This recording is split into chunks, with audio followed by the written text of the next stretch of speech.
bangsa dan negara Republik Indonesia, tanggung jawab melihara dan menyelamatkan Pancasila dan Undang-Undang Dasar 1945 serta tanggung jawab terhadap kesejahteraan masyarakat. Sumpah ini disaksikan oleh diri sendiri dan oleh semua yang hadir sekarang. Juga yang penting sekali bahwa sumpah ini disaksikan oleh Tuhan Yang Maha Kuasa, karena Tuhan Yang Maha Mengetahui.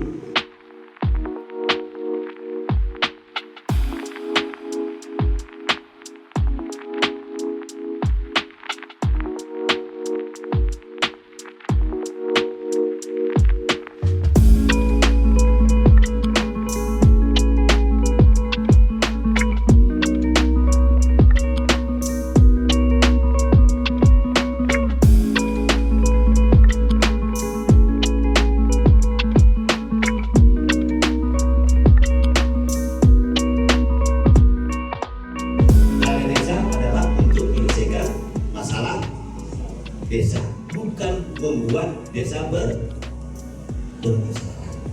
Ini rata-rata kita lihat gara-gara dana desa masuk, desa bermasalah. Sukses dusun, maka sukseslah desa. Sukses desa, maka sukseslah kecamatan. Sukses kecamatan, sukses kabupaten. Dan begitu juga sukses kabupaten, sukseslah provinsi. Sukses provinsi, maka sukseslah negara ini.